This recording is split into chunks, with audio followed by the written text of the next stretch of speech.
Hi everyone, it's Helen here and thank you for joining me today. Now today I have this dinky little wedding favour to share with you. I'm going to show you how to make it in a moment. Just want to quickly show you on the inside. Okay, so the sleeve comes off and it's actually an envelope box, made with the envelope punch board. It's a cute little box and inside I have two little Kinder Minis in there. So these are actually quite cheap to buy. So these are absolutely perfect for wedding favours, especially if you have absolutely loads to make. So it's a great way of keeping costs down. Plus this only uses a 4x4 piece of cardstock as well. So today we're going to be making this version, and I have another version here made from just a DSP with the white slip. So it is quite nice just to have a sort of variation on your wedding favours as they're placed around the tables. Okay, so let's get on with making it. You're going to need a 4x4 piece of cardstock, tiny, and the envelope punch board.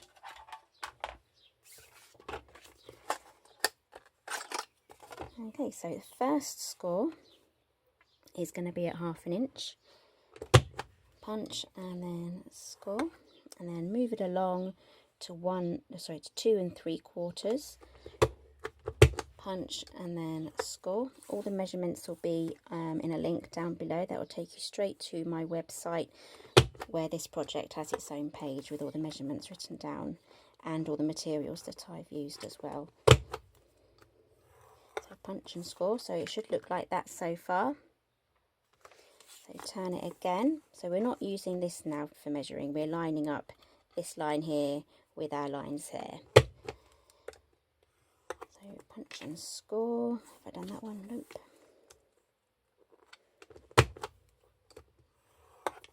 And then the last one.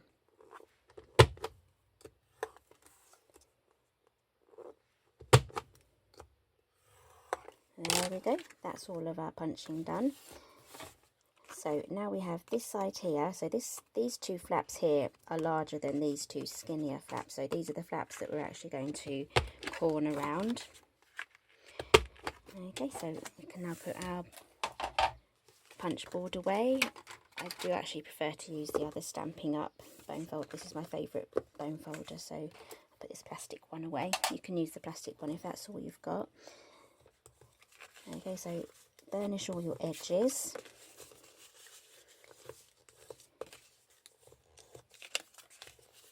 So you can quite easily spend an evening cutting out all of your boxes and then folding them, and then spend another evening assembling them and getting them all finished. Okay, so grab your snips. Okay, so these two here and these two here, so these four, they're going to be our flaps. So we want our flaps on the top half to fold inwards, so they don't fold downwards. We want them to fold across, so we're going to snip downwards on there. I'm cutting on the inside of the score line, and then I'm going to cut the score line completely off by tapering the edge, just like that. So I've completely cut off the score line. Okay, and then we're going to repeat the same on the bottom.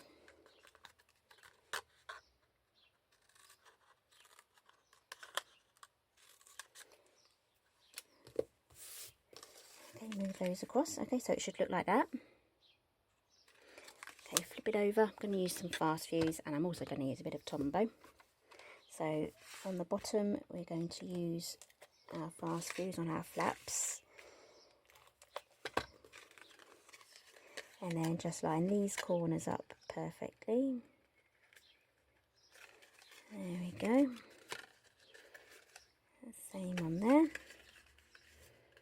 Okay, so now what we need to do is put our chocolates in. I'll just grab one more. My kids have got their eyes on these chocolates, so I'll probably let them have this when they get back from school today as a little treat. Okay, so fold those in. Oh, I don't think I burnished that one. Fold those in.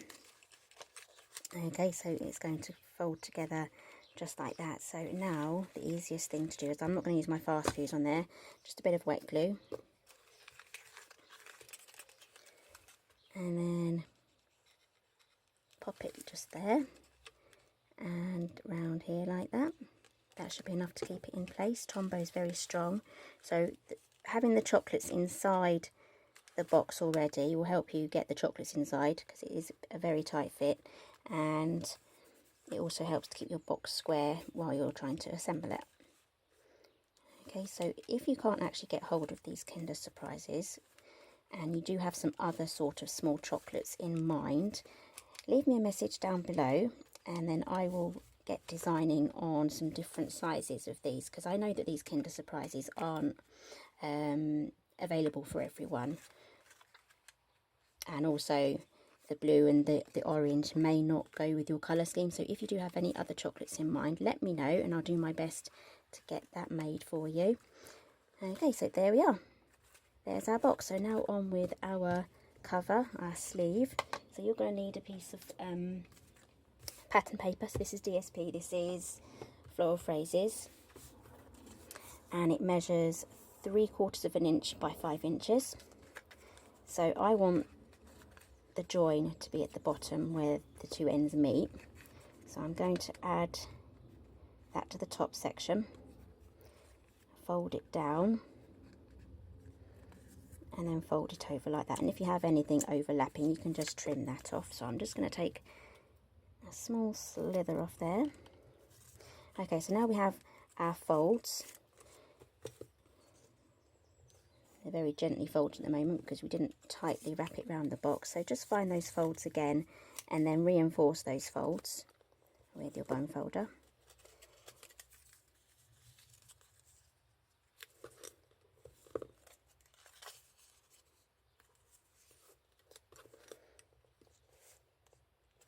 Just keeping all your edges straight so you get all your folds in the right place and not wonky ones. We don't want wonky folds. Okay, so the larger section is going to go at the front, so add a bit of fast fuse to there.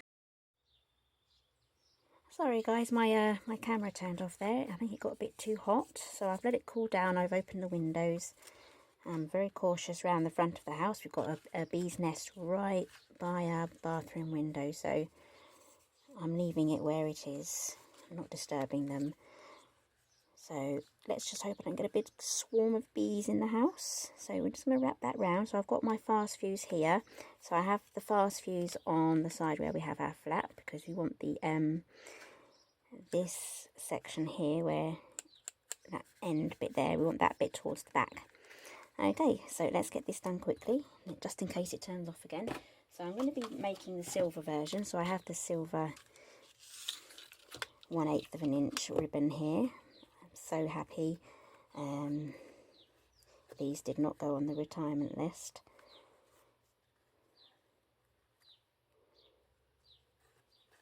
Okay, so I'm not going to do a bow, I'm just simply going to tie a knot and then trim it.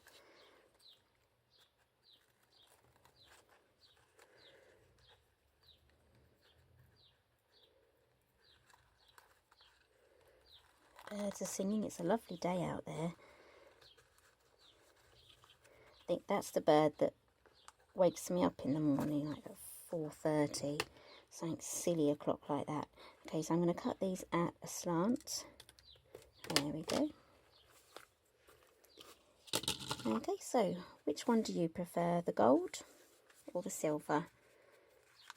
Let me know in the comments down below, and if you do have any other ideas for other chocolates that I can make this into, please do let me know down below, and also please visit my project for all the dimensions on the website, and again, link down below. So thank you for joining me today, and I'll see you next time.